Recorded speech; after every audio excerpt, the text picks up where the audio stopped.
Hey, what's up? It's Fabian Rodriguez from the Drink Culture Podcast. Bless the bottle. Next. All right, listen to Season 4, Episode 18 of the PreGame Podcast. We got a special guest podcast coming together. It's a beautiful thing. Fabian from Drink Culture. Fabian Rodriguez. Everybody give a round of applause, man. Can I clap for myself? Man. Sure. Make it happen. Absolutely. Make it happen. Yeah. Make it happen. You are the host. It's you, not the coach. That'd be weird. You are the host of Drink Culture Podcast, man. What is Drink Culture Podcast about? I'm going to go no headphones, but... That's fine. Oh, that's cool. So you just asked, what is the Drink Culture Podcast about, right? Okay, so if you think about podcasts and you listen to them a lot, and just depends on what you listen to, but we were really inspired by How I Built This. So on NPR, if you've ever heard it, this guy named Guy Raz tells big stories from different founders of companies, right, and how they got their business started. So we were really inspired by that. And then I'd been listening to the Joe Rogan podcast since like 2010. Oh, man, he's out here. Yeah. Legend. And so I was really inspired by those two. And one was like, how do we tell stories about people that are doing cool shit here in Indy? But how do we do it in this like long form conversation like Joe Rogan, right? His conversations are 2 hours, 3 hours long sometimes, to where you get this raw, unedited, just unscripted thing that you can't get anywhere else, right? We like to get into those weird stories. So that's kind of where we are right now. But even before then, we started in 2017, so April of 2017. And my partner Jared and I, we're both really into bourbon and beer. So he was big on the bourbon side. Gotcha. I was really big on the beer side. And it was very literal at the time. It was like drink culture. We were going to talk about drinks, right? So Yeah. So I thought I knew enough about beer to have a podcast. He thought he knew enough about bourbon. We were both spending a lot of money on buying stuff. And, I was like leaving work for hours at a time, going to hunt different bottles, FOMO's real. Dude, if you follow shoes or clothes or anything else, you see that stuff on Instagram, you're just like, I need to go get it before somebody else buys it. So I was doing that a lot. So we're like, let's just start a podcast. There you go. About 8 episodes in or so, we just realized like we don't know shit. Like we've run out of things to talk about.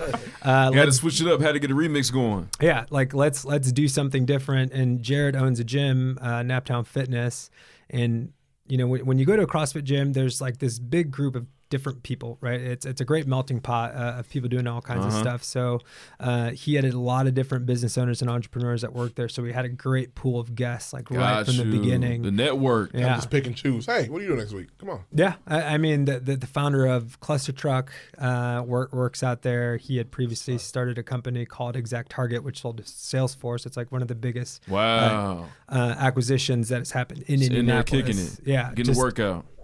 Yep, just sweating right next to you. And then you had, people that own a distillery, a brewery.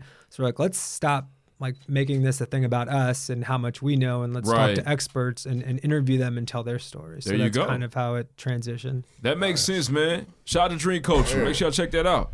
We're going to jump into the pregame pop quiz, though. Here we go. I'm first. I didn't study. Oh, no, it's all good. No, you good, yeah. Okay, because you have a podcast, so everybody's got a guest a dream guest. Who is your go-to guest? Like if I get this person, it's fucking over. I'm about to be famous. I don't know. Like we have a strong focus on doing things locally. So right now, like 2 people that are really high on our list, actually 3. So Victor Oladipo, Andrew Luck, and Mayor Joe Hogsett are like 3 of the people that we're really pushing for this year, or 2020 rather. Nice. We on that too. Yeah. It's hard. I mean, we can all say how hard it is to get. Oh man, Luck especially now. I don't know. That would be even in the city anymore? Nobody knows. I'm pretty sure I saw him. Really? So Mass Ave. Yeah. Well, it was like, damn it, what is that street like?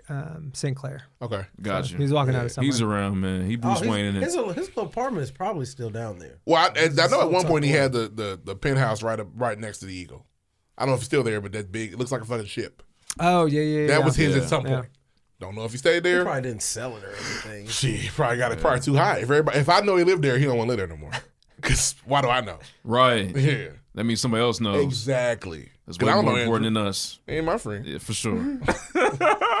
All right, man. Listen, favorite local business in the city and why? Nice. Damn, that's a hard question because business is such a broad term, right? It could be anything. Fuck. I have a lot of friends out there that That's we've okay. interviewed. Okay. Okay. That you don't know. So places you like to go, you have no time. Right, you've never interviewed them before. Yeah. Or you don't know them. It No, could be that's long okay. donuts. I'm comfortable answering Okay. the question. So, shout out to my buddy Eddie Som. He owns Big Lug, all the Som's restaurants, Leader House, Half Liter Barbecue. They got a beef rib in there. And so I just really respect Rich. respect the hell out of that guy. We've interviewed him twice on our show, and he just always has these big ideas.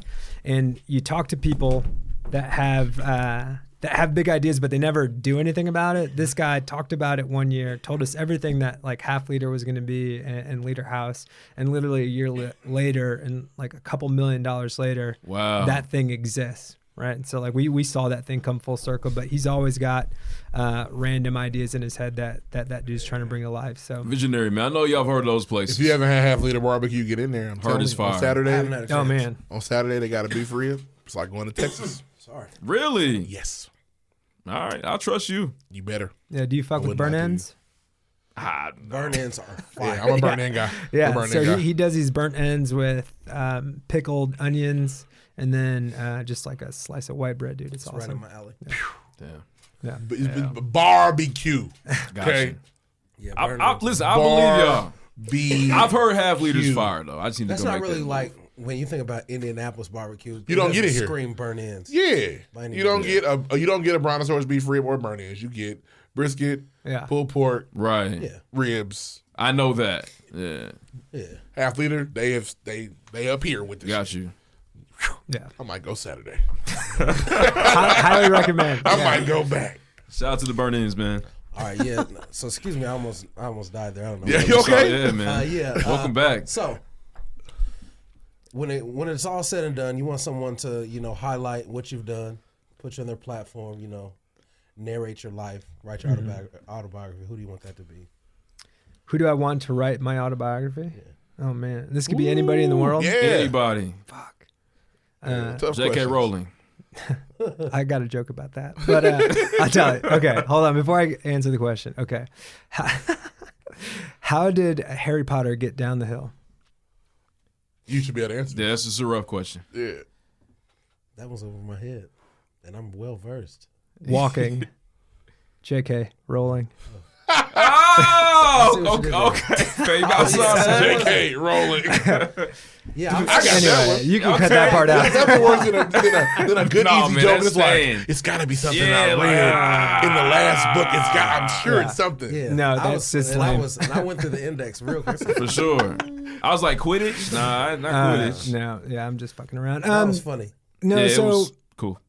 I would say so. I've really been obsessed with Kendrick Lamar like this whole last year, as a result of this other podcast I listened to called Dissect. Yeah, for sure. And just the way that dude puts speaking words his on language, paper, yeah. I think he would do a good job. A legend. He would do a great job. Young actually. legend. Yeah. Shout out to Is Kendrick, it- man. Shout out to Dissect 2 is very Hey, good. Kendrick, if you hear this, that'd be awesome. Could you make some more music? That'd be cool. Yeah.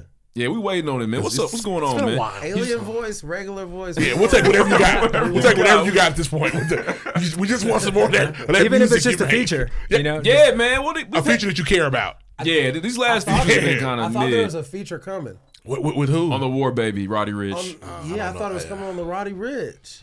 But it wasn't. Kendrick, we just. There's a track that's not on there. If you look at the track list that dropped, there's a track that's not on there. I feel like Tyrone Biggins. You got any more of that? You got any more of that music you used to put out? More of that damn. Haven't heard it. For sure. That's real. Any more of that good kid? Man, listen, the pregame pod quiz has concluded. Yeah. And you did made it through. great, man. You Great made it through. answers. Great answers. So why is it important? I know you drink culture. Culture's in the title there, and I think you've done a great job of cultivating culture for the city, for your listeners as they listen. Why is it important to highlight the culture and history of Indianapolis for you? So for me, I love where we're at. So I grew up. I was talking about this a little bit earlier. I grew up outside of Chicago, but never really had the affinity for it because I didn't spend my adolescence there. I went to boarding school, so I had a great opportunity to go to boarding school, and so that formative time where you would spend like fucking around downtown and just like hanging out with your friends, I didn't have any of that. Yeah. Right. So like, yes, that's my home, but it didn't feel like home when I was there. Right. So when I moved to Indianapolis in 2010, I was working downtown. I worked downtown for like 7 years. So I was driving down there every literally every single day, and just fell in love with how easy it was to navigate, the fact that there was no traffic, the fact that you can park for free for the most of the park. Our downtown is fantastic. And things just started to get more and more elevated, right? Like the food scene got better, the beer scene got better. I don't really go out very much to like a club or anything like that, so that was never on my radar. But there was just more and more stuff to do. Right. And I was like, man, this is a cool little place, right? That we get to like hang out in. And as I started to grow my network, I just felt more comfortable. And there's nothing like going somewhere and just feeling like you own that thing, right? Nobody could tell me, hey, go to this place, and I feel uncomfortable going there, right? So I just felt like, if I think that this place is really cool and I want to highlight it, that there should be other people that probably share the same feeling.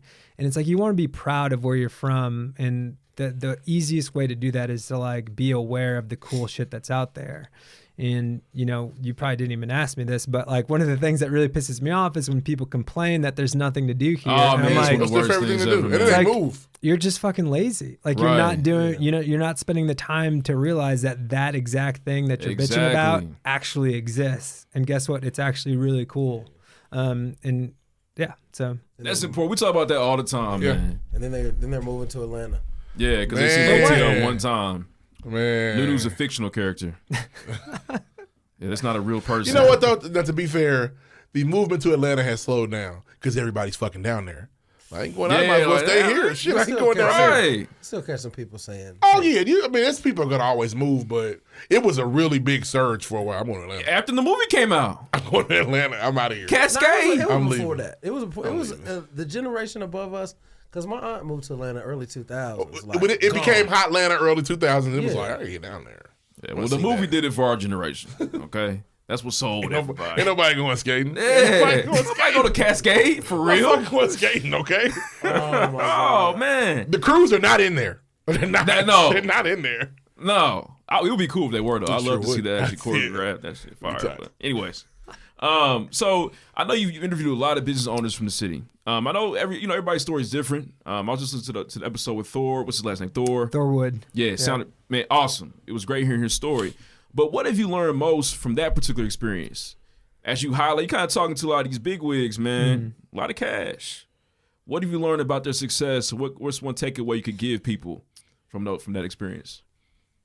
So, I've been asked this question before, and the thing that it's the most simple thing that you really take away from it. And I could like dive into like these esoteric things of like, oh my gosh, I learned this from this guy. But like, if you want to generalize what everybody's really talking about, Nike said it best, and that's just do it. And that's one thing that I've just like really kind of put as a practice into my life. Some of these people, specifically Thor Wood, didn't have any technology background, right? That dude was drunk, woke up next to a toilet after a night out and said, fuck, I have this idea, and I couldn't stop thinking about it. And he didn't let the fact that he didn't know how to do it get in his way, right? And so I take that into my practice every single day. Like, nobody taught me how to podcast. Nobody taught me how to edit. That's real. It's just, I want to do it, so I'm not going to let anything get in my way. Exactly. I'm just going to figure it out. And you get that story in maybe different words from a lot of these people. It's like, maybe I didn't go to school for this, or maybe I didn't have anybody helping me out, but I couldn't stop thinking about this problem and how I was going to fix it, and they just did it. And they figured it out. Yeah. So basically, don't give up, people. Don't. It's so crazy. People say that all the time growing up, but that's like a real thing. Yeah, don't get in your own way. Sounds like too, because sometimes you can definitely, Debbie down and naysay yourself out of something. Man, I could do it. I just don't know, man. Yeah, right. Don't worry about it. No, that's real though.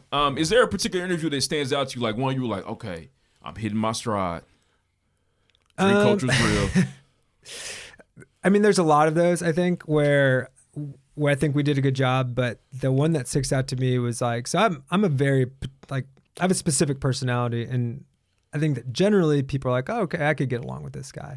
But there was one specifically, his name's Jonathan Brooks. He owns Milktooth. He owns a restaurant called Beholder. Have you guys heard of it? Fire. Right? I agree. I still haven't been. And he's just like this kind of rock star type celebrity chef, right? He's done very well for himself. And that dude just wasn't having my shit. And it was so fun to go up against somebody, and not in like a combative way, but somebody who just doesn't like, he was going to make that interview challenging for me. He ain't I like cutting your that. jib. He just Yeah. didn't. Yep. And I mean, there was one point and this is right after I'd seen the movie Baby Driver, and I would not shut the fuck up about the movie Baby Driver. It's a very Like, good movie. Really there was is. a 2-month period where if you asked me any question, I'd be like, Baby Driver, have you seen it? So he's like, dude, I don't give a fuck about Baby Driver. I thought that movie sucked. I would rather, see? right? And then he said, I would rather sit next to Kevin Spacey on a plane. And this is like right when all the Kevin Spacey stuff came out. So I was like, okay, so I see how this interview is going to go. But it was just fun to have somebody kind of try to knock you off your game. And maybe he wasn't doing it intentionally. That's just how he is. Maybe his personality. But that's just like, it's one of those things where it's unexpected and it made it a lot more fun. And you had to grow too from that moment too. Oh, yeah. Like, I got a Definitely. random interview question. You just did Indiana business, inside Indiana business with Gary Dick, right? Yep. I know Gary Dick. It's weird. His son's my high school quarterback. What was it like? What was it like being interviewed by yeah. Gary Dick? Yeah. It was, I mean, it's a huge honor. The dude is a legend. He's been Seriously doing it for a like legend. 20 years. And we were really fortunate that we got the opportunity to interview Gary Dick on our show like almost a year prior to that. So it was cool to see that come full circle, and just weird to go on something that's such a professional production here in the city. Like, Been doing it for years. yeah. So it's cool to be in the studio, and I ended up seeing 2 other good friends that were being interviewed that same day. So we were all in the same segment. We had no idea. So oh damn, so it's cool, man. He's a pro. That's cool. that's what's up, man. That's tight. Shout out to Sure. Spud. That's his son.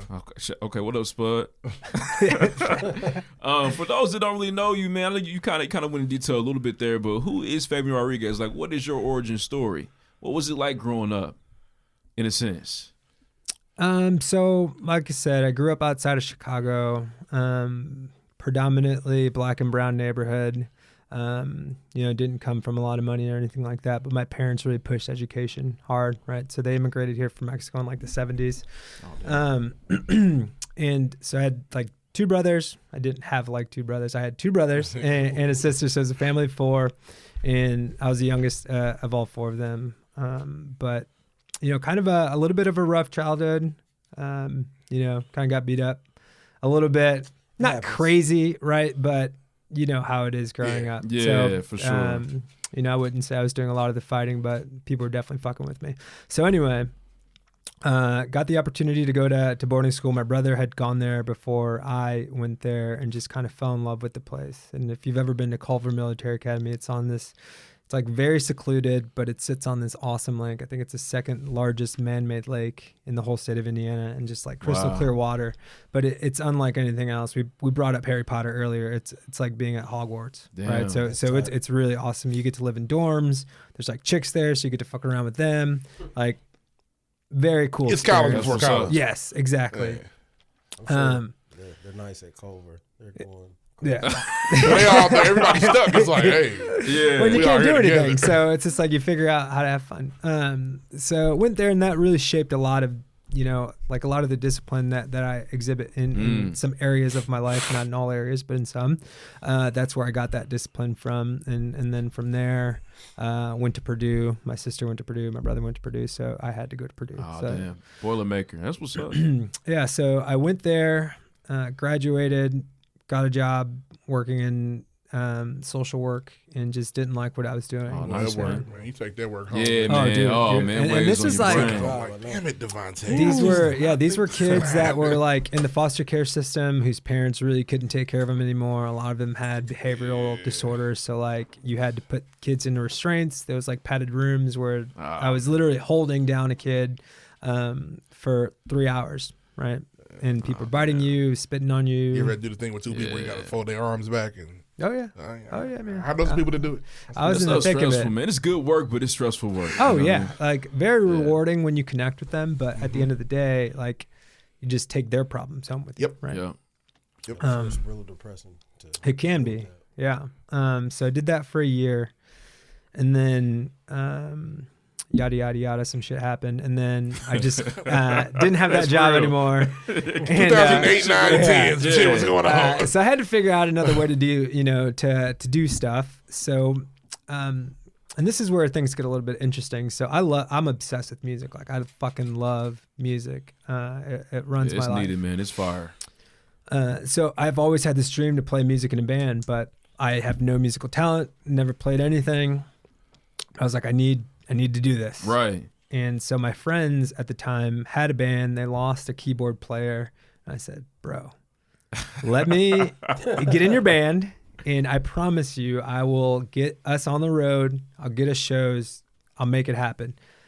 But they're like, well, what the fuck are you going to do? So I was like, I will play. This was like a jam band, right? So like electronic, jazz infused music with no words. And Gotcha. well, actually prior to that, I was rapping. If you can believe that. Oh, damn, you got a 16th? We got a high 16? No. I don't even have like an 8. So anyway, so that transitioned into us doing like hip hop with the live band. So that's how actually we all got connected. But anyway, I was like, let me make wind noise and laser sound. Like you cannot fuck that up. Like push a button. Yeah, it's like pretty right. super annoying. I'm that guy. It's like pew pew pew pew pew pew.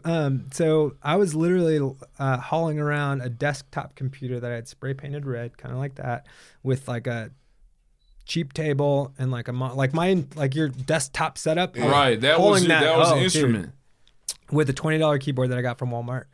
And so I lived up to my end of the bargain. I started pretending like I was a booking agent, our tour manager, and I started working with different venues in Lafayette. And I was like, hey, let me book some shows for you. And when I was booking these shows of like larger regional acts, I would throw us on the bill. So after like a year, That's we crazy. had a great little following in town. There you go, man. You hustling, man. And so as a result of those, ourselves in there. Hustle. Right. Yeah. Oh, yeah, we're gonna be on it too, but it's gonna be great. Yeah. It's gonna open. so you build these awesome relationships with these bands Yeah, because we'd had connected. them come through, and we just have a little squad out there with flyers. Just this is at the age where we're you didn't still you had do fucking handbills and shit. MySpace, right? You didn't have Facebook. Well, maybe you did, but it Oh, wasn't damn, so this is a little bit as before ubiquitous that. as it is now. Yeah, so this is like we're printing out flyers at Kinko's and stuff and setting out a speaker and just blaring out music on campus of the band that we're bringing in, right? Trying to get people through the door. So we had great success with that. And so these bands, as reciprocation, would like bring us out to their spot. So after about a year, we were on the road every single weekend for the better part of 3 years. You had some different lives, man. Yeah, you lived some lives. It was, dude, it was awesome. From social work to I'm a rapper, kind of, you know what I mean? kind of keyboard player, kind of rapper, kind of manager too. But it goes I back do to shit. just doing it, right? And like Right. iterating real. on stuff until you figure out something that works. And that was like, looking back now into what's helped me today, that iteration on stuff, you just figure out something and you say, okay, well, what didn't work? Like, why didn't they email me back? Or I email another booking agent to get them here and say, let me steal that template, put my own words in there, and then send it out to the next one. Oh shit, that worked. Cool, let me keep building on that. So we did that. And then around 2010, our band just started breaking up. We weren't making enough money for people to make a living out of it. And at the time, my girlfriend, who's now my wife, graduated Purdue. She came out to Indy to work. There you and go. so I was kind of commuting back and forth. And So, then after you you signed it. long, yeah, you start getting the question, how long you gonna do this? Right. yeah, kind of sucked. And it's not that long of a Niggas drive, gonna ask me that. but I found a job out here working at a really shitty used car dealership. And dude, Like, You did it all. Yes. Like, No, like they fucking JD built a Byrider? highway over it. Oh. No, it was like a Tutwiler Cadillac. It was a used, like they had taken their Cadillac dealership away, and now they were opened up a just side like one. used. Yeah, I so remember that. That's crazy. I remember that. so I was working there, and one of my really good friends, his name's Chris Petnero. Shout out to Chris Petnero. His family owns Mercedes dealership out here, and I just happened to shoot him a text with no agenda. I was just like, hey dude, I'm back in Indy, would love to reconnect. I didn't know if he was back or not, and just so happened to be his day off of work, and he just so happened not to be doing anything. He's like, dude, let me come see you. It's like, cool. So he comes in and he's like, man, this place is a piece of shit. You cannot be working here. Like, my friend is not going to work here. I'll set you up with an interview with my dad. Can't promise you anything. That's that, see? No promises. Hey, that's yeah. my friend. Yeah. Can't promise you anything, but come talk to him. So got the job there and worked there for 7 years. About the last 3 years of that, my boss, who I really admire just as a boss and a mentor, someone who taught me a lot of great lessons, left to go work at the other store. So when he left, I kind of stopped learning, and that job didn't, it wasn't fun anymore. It wasn't fulfilling.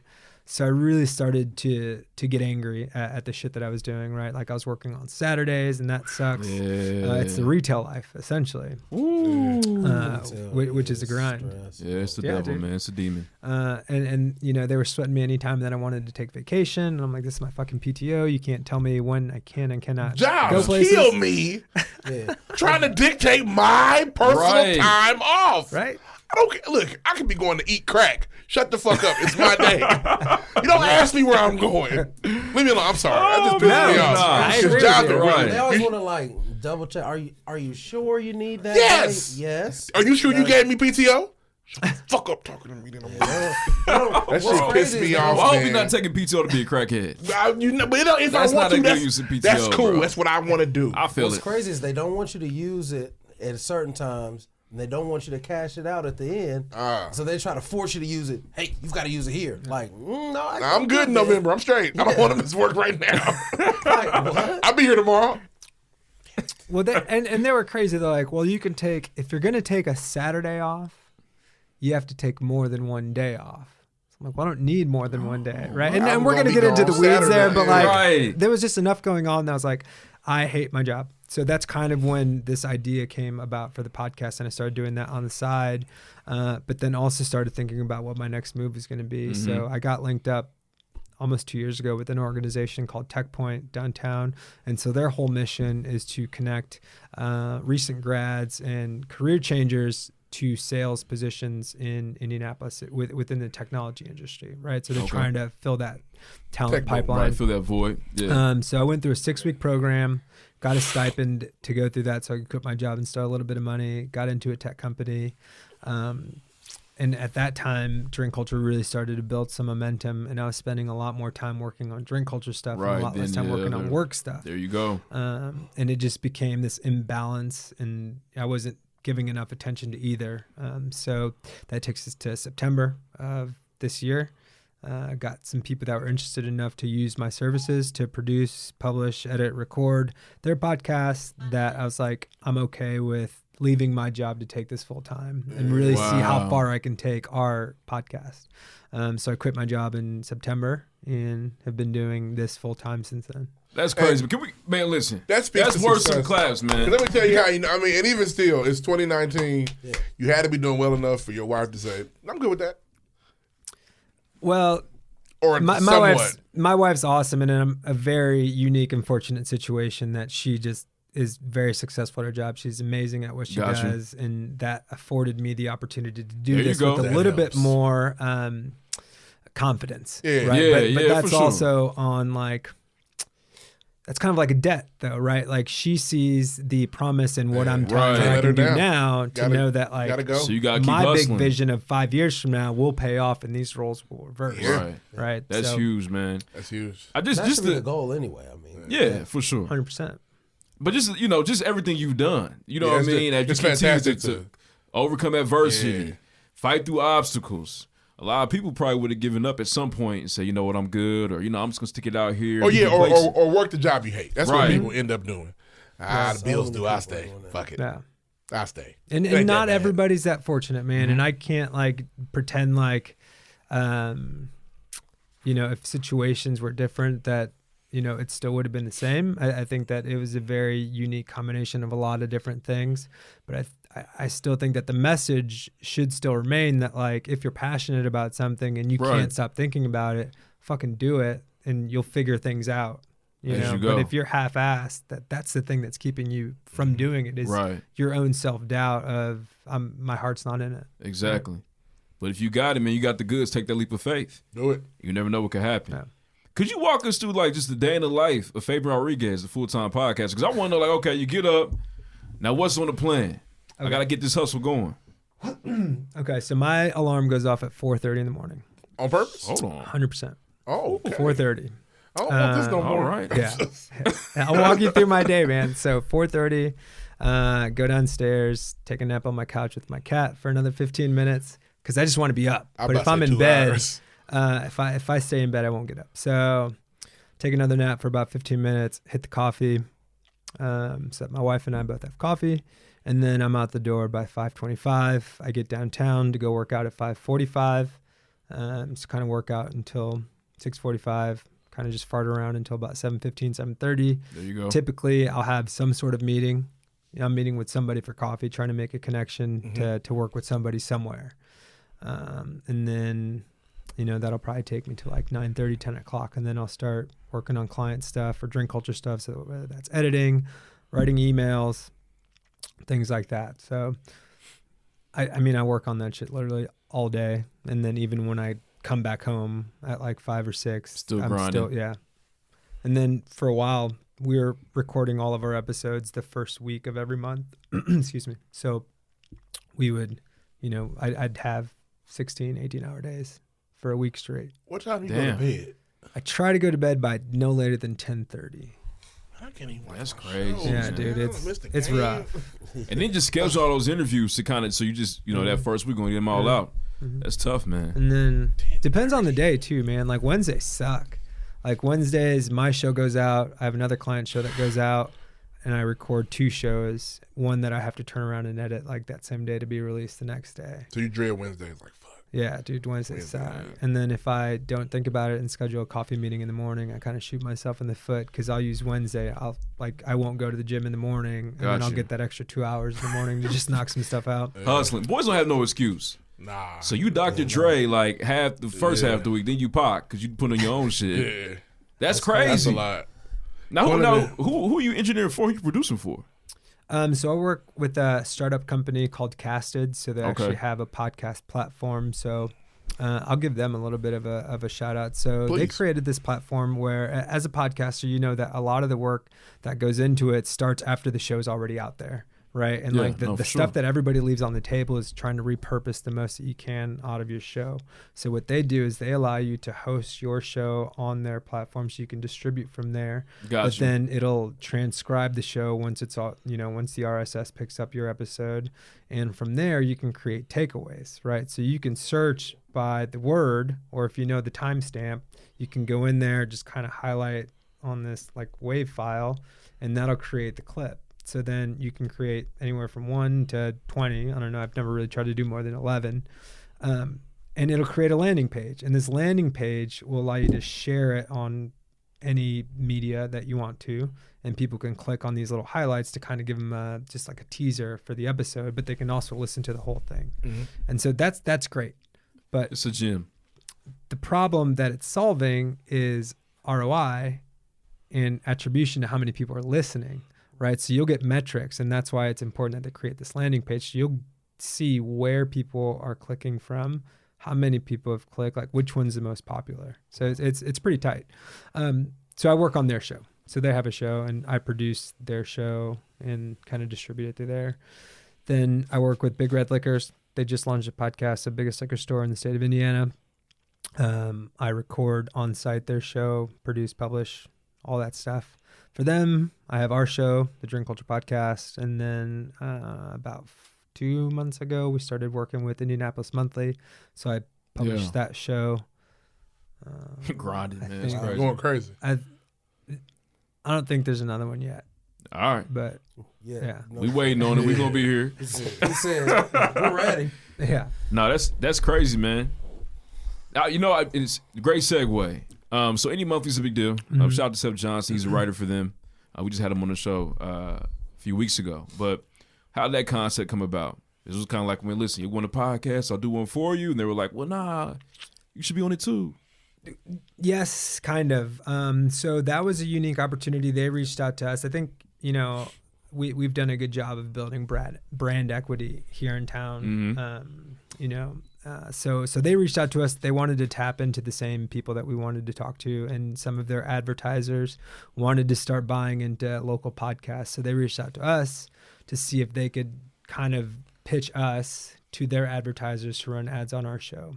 And I said, I don't feel comfortable doing that because I don't think that our listeners necessarily want to be read ads about the people that are trying to buy ads from you. Right? Not that there's anything wrong with them, but like, I'm not going to run an ad for a jewelry store, right? I'm not going to run an ad for a realty company because those are things that we haven't used and things that we can't really trust and vouch for. So I came back with an idea of how about we do a show together where we bring to life one of the stories from your magazine, right? And help drive people to go subscribe to your magazine or go to your website and read a little bit more. But then also listening to feedback from our listeners that wanted to know more about what's happening right now in Indy. So it's like, how do we do something that's a little bit local news, but then a little bit more of a deeper true collaboration. Into your magazine. We'll give it a different name. It'll still live on our platform so that we can get the benefit of all the listeners that we already have. Right. But then we can sell advertising on this specific show, and it's something different from what culture. you normally do. Yeah. So a win-win. Yeah. Give and go. Yep. Alley-oop. Shut up, fool. Nah, it's real though, man. Okay. That's awesome, man. I like it. I like that show a lot. So can I sneak one in? Got you. What you got, bro? So I think I'm a personal believer of this, and I'm sure a lot of people are. I think that Indianapolis as a whole is in like a renaissance, if you will, for creatives especially. And narrowing that down, definitely podcasts. You know, a new one pops up every day. How do you, in the direction it's going, how do you feel about that? How do you feel like, is it going good? Is it going bad? For like the podcast scene in Indy? Yeah. Yeah, I mean, I think it's a great thing. The more, it's like that saying, right? Like the rising tide rises all. I don't know what the fuck. You know what I'm saying, right? Ships, tides rising. Shit's coming up. Everybody's on the same wave, type of thing. Right. You know what I'm trying to say. But anyways, that thing, right? So if there's more, I think that's great because that's bringing attention to podcasts in general, and I think that's culture. what podcasts need. To that same point, the shitty ones aren't going to survive. Right, so I'll take those scraps. Right, don't want to call people scraps, but I'll take those listeners. Right, so if you're going to put out a shitty podcast and you bring people there, they're going to feel unfulfilled, and they're going to go, now that they listen to podcasts, they're going to go somewhere else that they enjoy. So we'll take that piece of the pie. Right, but I think that out of a population of nearly 1 million people, we're looking for 1%. Right. We're not looking for a lot. Right. So if we have that 1% of attention, we've done a great job. And I think that there's more than enough room here for everybody because podcasts are about niche. So you find your niche, you find your followers. And even if we don't get to that 1%, or 10% rather, I think if we have just a core of, even the core of people that we have now, that's who you need. You need those power listeners that trust what you're saying, that will, if you ask them to do something, they're going to go do that thing, That's real, man. That's for, hey. Fabian here dropping gems, you got to have your people that be like, are they doing it? I'll be there. Right. That's real. I think it's cool, man. I think everybody, it's just like music, like, is having more local musicians a bad thing? No, not at all. But the shitty ones won't survive, and the good ones that we get as a result of it, hell yeah. Sure. Like, let's do that. And competition, man, is always good in general, though, because it brings the best out of everybody. So you're gonna work on your game. No, we in the gym, baby. Gotta shoot. We in the gym working, man. I hope you working out too. That's real. Last question, man. Favorite cultural district. Last question. Favorite cultural district in the city, and why? So I love Fountain Square. It's just some of my favorite spots are there. It's very easy to walk around. A lot of my friends kind of hang out there. There you go. But it's just it's one of those places where, some other places are still up and coming. This one's kind of right in that spot where it hasn't necessarily sold out, and not that Mass Ave is sold out, but that's definitely not like it doesn't have that cool factor, right? It's just like not anymore. It's like Broad Ripple. Cool place, but everybody knows Broad Ripple. I'm not really trying to hang out on the strip at Broad Ripple. Nope. Right? Not too much. Not too much more. I think age matters. Yeah, that too. Where you're 100%. at, because at 20, I gotta get to Broad Ripple. Oh yeah, I had to be there. Yeah. At 26, Wednesday nights. 26, man, I gotta get to Mass Ave. Yeah. This is it's chicken. It's gonna be fire. They got fucking Bakersfield. I gotta get there. Mm-hmm. At 33, to go up. there's a lot of people down there. Where can I go where there's not that many people, but there's people? Fountain Square. Fountain Square's the answer. Now the question is, what the fuck's after Fountain Square? What does the 40-year-old do? Is sit home? Dude, I don't know. I don't even know. I have no idea. You hang out at no like idea. 49th and Penn. I don't know where did the 45s go. I don't know, man. I don't know, man. But listen, man, we appreciate you, Fabian. this was fantastic. Culture podcast. And everybody give him a hand, man. Dropping gems. Thank you. Definitely should be inspired to listen to this interview. We appreciate you, man. Next. Can I say next? Yeah. No, after, when you're about to, you got to do a drop anyway. You're about to have to say it too. Cool.